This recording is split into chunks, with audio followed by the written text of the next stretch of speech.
this far and have just earned your degree here at Ashford, I am positive that you've been applying these 3Ds all along. However, if you apply them in all areas of your life, you will experience massive success. It all starts with desire. Each of you had a desire of earning your degree, and maybe you had some fears of pursuing that degree. Maybe you had fears like, how am I going to manage school, work, and my family? Can I really afford to go to school right now? I didn't finish school before. What makes me think I can finish school now? What are others going to think of me going back to school at this age?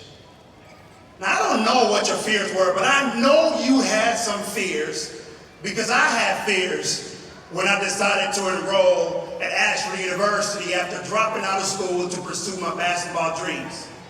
Yeah, that's right. I am a proud graduate of Ashford University, class of 2010.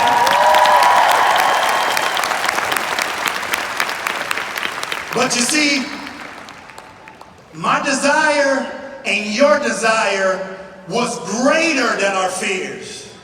My desire to be a good role model to my daughter Katie was greater than my fears. My desire to fulfill a promise I made to my dad was greater than my fears.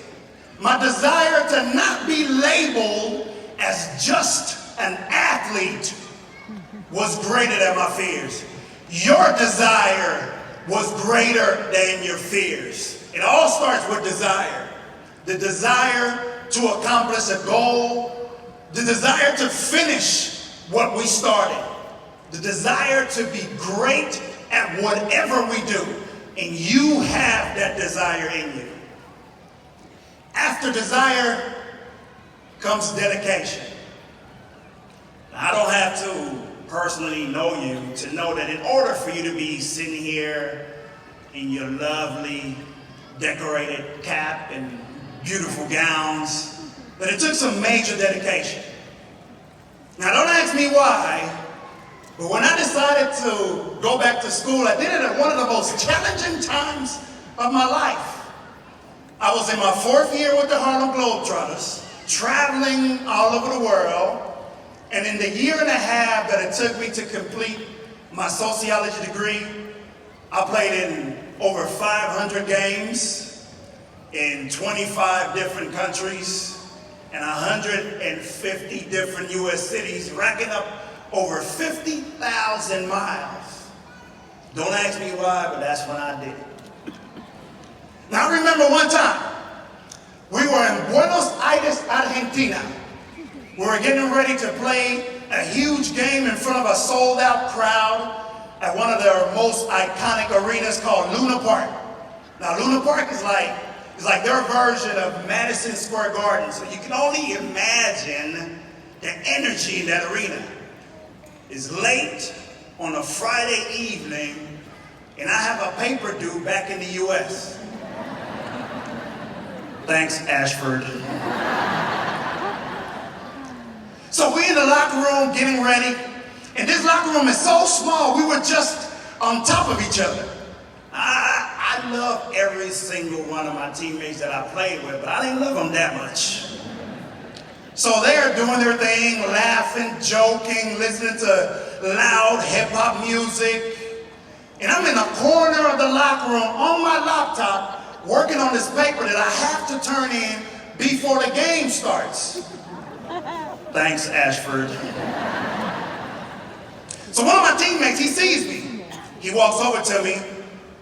Special K. Special K. What, man?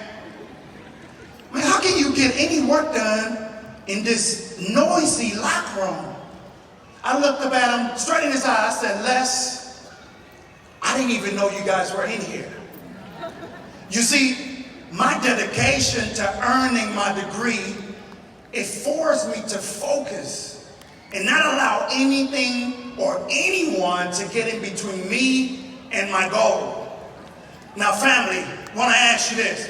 Imagine if you were to apply the same dedication that you apply throughout this journey, if you were to apply this in every aspect of your life, I want you to ask yourself this question: how much can you really accomplish?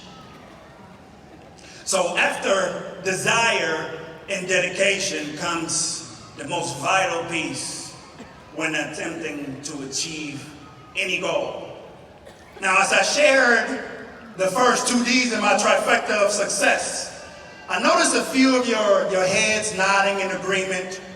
So it's my guess that you have realized that you have been already applying desire and dedication. So this next D shouldn't come as a surprise. And that D stands for discipline. Now, during my first college stint before Ashford University, my major in school was basketball and partying, with a minor in education and everything else. Now, it wasn't until I discovered how to be disciplined that I started to see the magic happen for me. Now, I was disciplined when it came to basketball, working on my jump shot late at night, working on my ball handling when I should have been in class. However, I wasn't disciplined in all the other areas of my life, including school. Now, Jim Rohn, one of the greatest influencers that this country has ever seen, he once said, discipline is the bridge between goals and accomplishment. An unknown author also said, a disciplined mind is the difference between what we want now and what we want most. I encourage you to continue to apply the same discipline you applied thus far in all areas of your life: your family life, your work life, your personal life. If success is the goal, then be disciplined. As I stand here today, I want to be the first to welcome you into the Ashford community of over 100,000 alumni who also possess the same 3D vision you now possess. As our community grows, it is very important that we continue to encourage and support each other and those to come after.